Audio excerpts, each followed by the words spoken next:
ওই যে একটা কথা আছে না, সামথিংস আর নেভার ম্যাচুরেশন, কিছু জিনিস কখনো পূর্ণতা পায় না।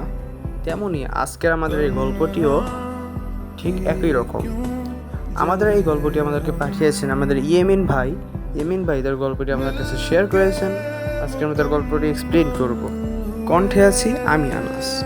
তো বেশি কথা না বলে আজকের গল্পতে ফিরে যাই। ইয়েমিন ভাই যেভাবে বলছেন সেভাবে বলতেছি। আসসালামু আলাইকুম সবাইকে, আমি ইয়েমিন এবং আমার প্রিয় মানুষটির নাম মায়েশা। আমরা দুজনকে প্রচণ্ড ভালোবাসতাম। একসময় আমরা একই ব্যাচমেটে পড়াশোনা করতাম। তখন আমরা দুজনে একসাথেই কথা বলতাম, একসাথে খেলতাম, একসাথে ঘুরতাম এবং একসাথে পড়াশোনার মধ্যে মনোযোগী ছিলাম দুজনেই। কিন্তু একদিন মায়েশা আমাকে এসে বললো, ইয়ামিন চলো আমরা রিলেশন করি। মায়েশাকে আমি বললাম, মায়েশা আমাদের বন্ধুত্বটা নষ্ট হয়ে যাবে। মায়েশা মানল।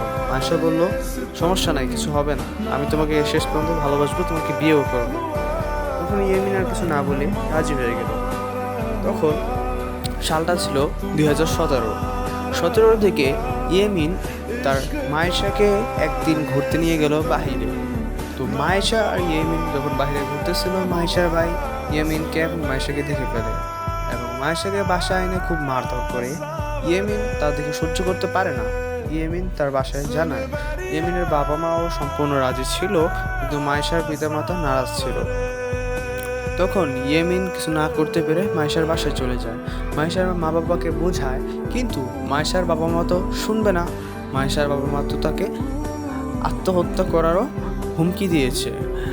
মায়েশা শুনে খুবই ভয় পেয়ে যায়, তার বাবা মা আত্মহত্যা করে ফেলবে। তাই সে ইয়েমিনকে বলে, না তুমি দূরে সরে যাও। ইয়েমিন বলছে, না আমি যাব না, তুমি এক আমার আর কার না। ইয়েমিন তখন এই কথাটি যখন বলল, মায়েশার বাবা মা ইয়েমিনের উপরে ঝাঁপিয়ে পড়ে তাকে মারার জন্য।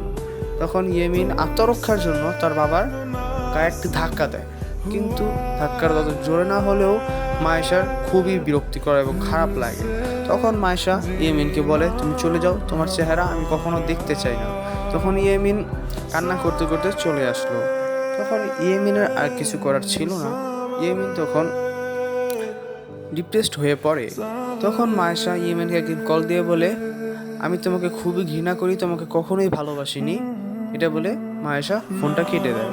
ইয়েমিন এটা সহ্য না করতে পেরে গলায় দড়ি দেয়। তো এই গল্পটি আমাদেরকে শেয়ার করেছেন তার বোন রুকাইয়া আপু বললেন, আমার ভাইয়ের মতো কেউ ভুল করবেন না কখনো। যে চলে যেতে চায় তাকে যেতে দিন, কারণ ভালোবাসা যে আপনাকে ভালোবাসবে, সকল কিছু ত্যাগ করে আপনার কাছে আসবেই। আর যে আপনাকে ভালো না বাসবে, সে একটি না একটি অজুহাত দেখে আপনাকে চলে যাবে। ধন্যবাদ সবাইকে আমাদের কাছে গল্পটা শেয়ার করার জন্য, and thanks to all for listening my story.